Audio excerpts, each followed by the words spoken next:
내가 나의 아내와 결혼하고 나서 제일 먼저 얻은 방은 15만 원짜리 전세방이었다.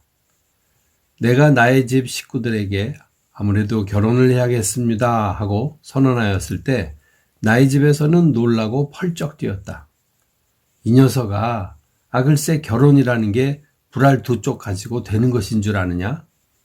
사는 게 그리 쉬운 것인 줄 아느냐? 하고 공갈 협박을 놓았다. 그러나 나는 꼭 결혼식은 올려야겠다고 결심하고 집에서 미친 척하고 20만 원만 구워줍쇼. 나중에 갚아드리겠시다 하고 우리 집 아랫방에 전세를 들여 20만 원을 갈취하였다. 이리하여 결혼식은 시작되었다. 군대 제대하고 복교한 소설가 지망생인 나와 나이는 동갑내기로 이미 몸도 마음도 그 알량한 소설가 지망생에게 불법 침입당해 이제 아무리 생처녀 행세를 한다 해도 팔릴 것 같지 않은 노처녀인 A는 그것도 감지덕지해서 제일 싸구려 청첩장을 돌리고 싸구려 돗대기 시장 같은 예식장에서 결혼식을 올렸다. 가난한 A는 그래도 신랑에게 선물이라고 제일 모직 신사복 한 벌을 해주었고 신랑은 아내에게 싸구려 루비 반지 하나 해주었다. 그리고 결혼했는데 신혼여행은 안 갈 수가 없어서 워커힐인가 스카치힐인가 하는 호텔에서 하룻밤 잤다. 날씨가 어찌나 추운지 호텔 안에서 피가 나도록 뽀뽀만 하고 뽀뽀만 했다. 식장비는 그래도 친구랍시고 100원, 500원 코 묻은 돈 가져다 준 부조금 합쳐보니 식장비와 신혼여행비 정도 되고도 한 2만 원 남아 우선 한 달은 먹고 살 수 있겠다고 환호작약하였다. 그리고 입주한 곳이 바로 그 문제의 방인데 이 방으로 말할 것 같으면 예사의 방이 아니라 도깨비 방이라는 말씀이다. 남의 집을 전세로 드나드는 분은 잘 아시겠지만 빨래 하나 하려 해도 주인 눈치 봐야 하고 변소에서 소변 보려 해도 눈총 받는 판이어서 명색이 대학 출신 부부는 그 알량한 문화인답게 15만 원 정도로 남의 눈치 안 보고 배짱 편하게 살 수 있는 그 무엇이 없을까 전전긍긍하다가 구한 것이 바로 그 방이었다. 이 방은 남의 집 문간방이 아니라 어떻게 보면 아파트와 같았다. 15만 원짜리 아파트라 하면 놀라 자빠지시겠지만 무언가 하면 여관 2층 방이라는 것이다. 이 글을 읽는 사람 중에 혹 여자 좋아하고 오입개나 한 사람들이면 일주일에 한 번은 가게 되는 소위 독탕이라는 곳인데 들어가면 공중전화통 같은 목욕탕이 있고 목욕탕 앞에 침대가 놓여 있는 5평짜리 방이라는 말씀이다. 맨 아래층은 대중탕이어서 남탕, 여탕이 분리되어 있고 2층, 3층은 오입쟁이들이 드나들고 창부 서너 대기시켰다가 그 방에 들여보내는 말하자면 일종의 창부집인데 목화 성업 중이었음에도 불구하고 그처럼 날조 아파트로 변하게 된 것은 그 목욕탕 부근에 고등학교가 있기 때문이었다. 학교 선생들이 교육의 전당 부근에 창녀집이 웬 말이냐 비분관계에서 진정을 낸 것이 주요해서 배부른 목욕탕 주인이 궁여지책 생각해낸 것이 바로 전세 아파트였던 것이다. 나는 그 아파트 2층에서 생활하였다. 그래도 문화인답게 스팀이 들어오고 더운 물 찬물이 틀면 나와서 나는 목욕탕에는 배포 유하게 하루에도 서너 번 해야 직성이 풀리곤 하였다.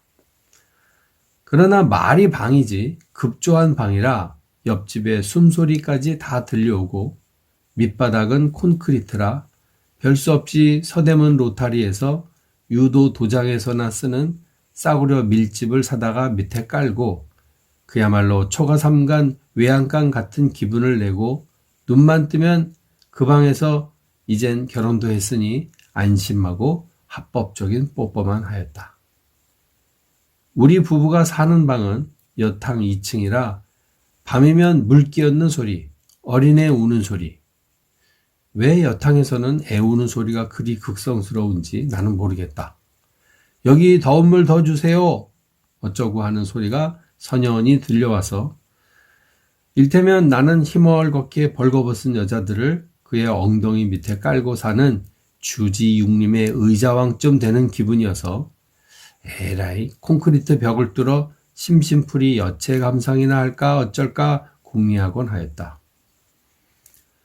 그런데 문제는 내가 그 집에 입주하게 되고 아침 저녁 여관 목욕탕이라고 팻말 붙은 그 아파트를 자주 오가게 되자 하루는 여관 앞에 있는 이발소에서 머리를 깎는데 이발소 주인이 낄낄대는 것이었다. 여보, 젊은이, 나도 여자 좋아하지만 젊은이 몸 생각하셔야겠어. 응? 하루 이틀도 아니고 매일 그 목욕탕을 드나드는 모양인데 몸 생각해야지. 나는 웃을 수도 없고 울 수도 없어서 그냥 있었지만 내심 이 무지몽매한 자식아, 오입이라면 네 놈이나 할 것이지 왜 애꿎은 나를 들먹이냐고 투덜대었던 것이다. 그 이후부터는 집 앞을 드나들 때에는 주위를 휘둘러 보게 되었고 아내가 시장 갈 때도 그 망할 놈의 이발관 주인이 아내를 마치 목욕탕에 전속된 새로운 제법 예쁜 새골 창녀쯤으로 볼 것이 아닌가 우려되어서 끙끙 앓았던 것이다. 아시다시피 목욕탕에서는 물을 저장해 두기 위해 옥상 꼭대기에 물을 저장하는 물탱크를 비치해 두는 모양인데 어느 날 밤 내가 술에 취해서 들어와 고온히 자다가 냉수나 한 사발 먹어야겠다고 일어나서 그 가스실 같은 목욕탕에 들어가서 냉수를 먹고 다시 자리에 누우려다가 깜짝 놀란 일이 있었다. 놀라지 마시라. 심장 약한 분은 이 아래를 읽지 마시오. 작가 백. 우리는 아무리 밑에 밀집을 깔았지만 물기가 있으므로 그 위에 삼전료를 깔고 잤는데 글쎄 방 안에 물이 가득 차서 베니스 수중도시처럼 온 방 안이 강을 이루고 성냥개비들이 뗏목처럼 둥둥 떠있고 이제 막 우리가 깔고 있는 삼전료 스펀지는 물기가 먹어 들어가고 있는 것이었다. 이게 무슨 날벼락이란 말인가.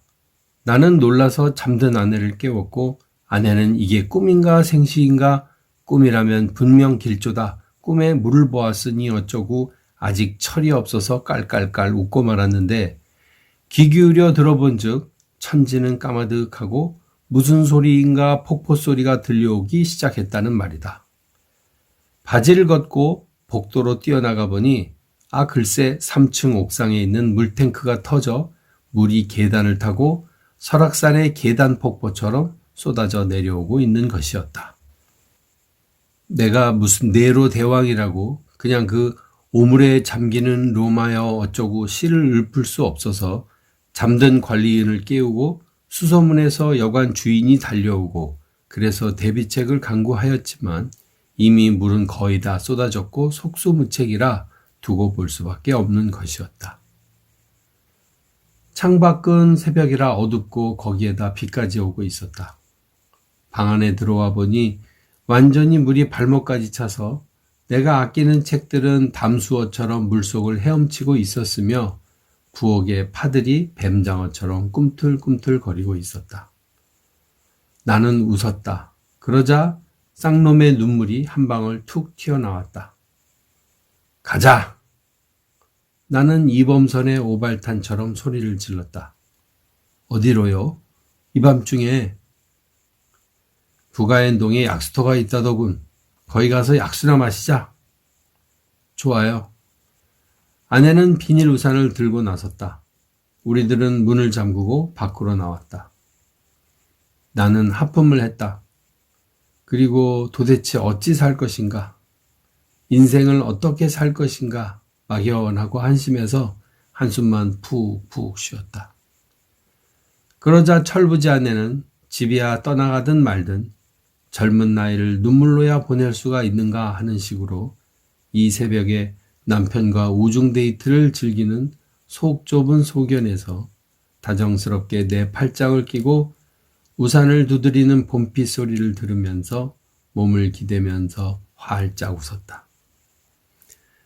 그래서 나와 아내는 새벽에 자기들이 무슨 건강을 위한다고 비까지 맞아가면서 부가연동 약수터에서 약수를 마시고 그리고 남이 안 볼세라 볼세라 뽀뽀까지 나누고 불쌍한 소설 지망생은 서울이 터져나가라고 에야호 에야호 죽어라 죽어 지금 자고 있는 새끼들 죽어라 죽어 소리를 고래고래 지르고 발성 연습을 했다는 얘기이다.